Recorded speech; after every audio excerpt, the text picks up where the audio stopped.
My wife's phone ran out of space, sorry about that. And all speaking one language. But after that, Mercury interpreted the speeches of men, whence an interpreter is called Hermeneutics, as in our English word hermeneutics. The same individual distributed the nations. Then discord began.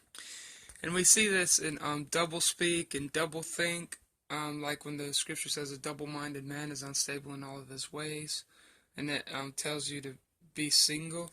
See, like when you take over a country, as I've shown in some of the stuff I've done from Double Speak by William Lutz, and I put 1984 in there because that's what George Orwell was talking about.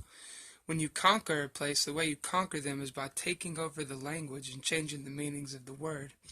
That is what the church does. The church has conquered the Christian Bible and has changed the meaning of everything. So, Hyginus Forenaeus is represented as king at this time.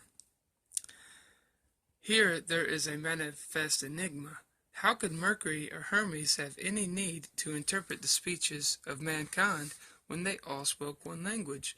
To find out the meaning of this, we must go to the language of the mysteries.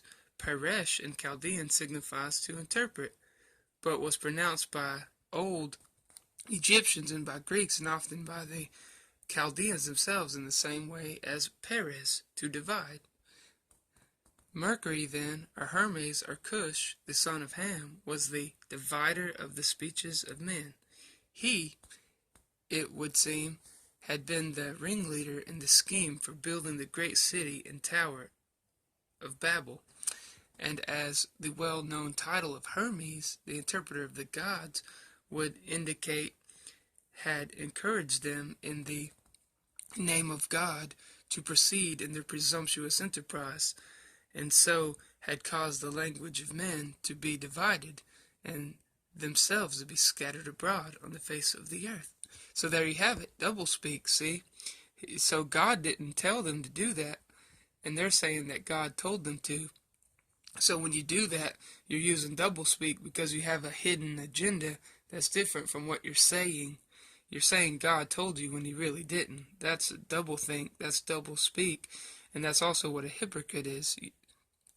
So, now look at the name of Belus, or Bel, given to the father of Ninus, or Nimrod, in connection with this, while the Greek name Belus represented both the Baal and Bel of the Chaldeans. These were nevertheless two entirely distinct titles.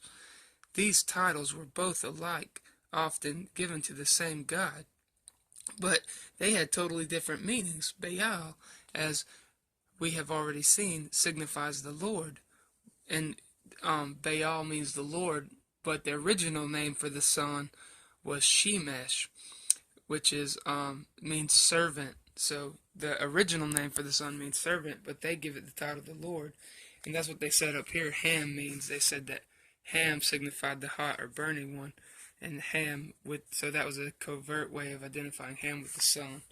So, but Bel signified the confounder. When then we read that Belus, or Ninus, was he that built or founded Babylon, can there be a doubt in what sense it was that the title of Belus was given to him? It must have been in the sense of Bel, the confounder, and to this meaning of the name of the Babylonian Bel, there is a very distinct allusion in Jeremiah 52, where it is said, Bel is confounded, that is, the confounder is brought to confusion. That Cush was well known to pagan antiquity under the very character of Bel. The confounder is a statement of Ovid very clearly proves. The statement to which I refer is that in which Janus, the god of gods, from whom all the other gods had their origin, is made to say of himself, the ancients called me Chaos. Janus was so called in the most ancient hymns of the Sayali, Make Rub Saturn. They cite references when I read those, y'all. Now, first, this decisively shows that Chaos was known not merely as a state of confusion, but as the god of confusion. But secondly, who that is at all acquainted with the laws of Chaldean pronunciation does not know that chaos is just one of the established forms of the name of Cush, or Cush. See, you can even see it, chaos, Cush, or Cush. Then look at the symbol of Janus. See figure 7. Oh, I'll go ahead and take y'all there. I like to show y'all those when they tell us to see the symbol. Sorry for the shaky cam. So we're going to symbol 7. Alright, so this is the double-faced symbol here, and then on the back it's got the club, so double mind, double speak, two-faced, hypocrite, because that's what it's been describing, and then it's going to relate that to the club there. So alright, we went to figure 7, whom the ancients called chaos, and it will be seen how exactly it tallies with the doings of Cush, when he is identified with Baal, the confounder. That symbol is a club, and the name of a club in Chaldean comes from the very word which signifies to break in pieces, or scatter abroad.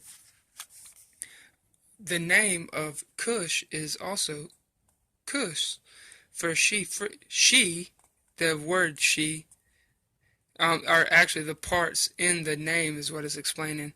For she frequently passes in Chaldean into S, so S-H-E, that sound usually passes to S, so, and Kus in pronunciation legitimately becomes chaos, or chaos, you see, or without the digamma, chaos.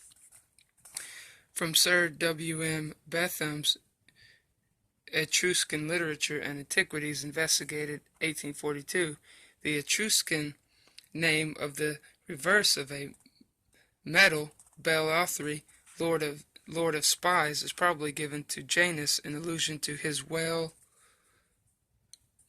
title Janus Tuans, which may be rendered Janus the Seer, or all-seeing Janus. So, alright, I'll continue in the next video.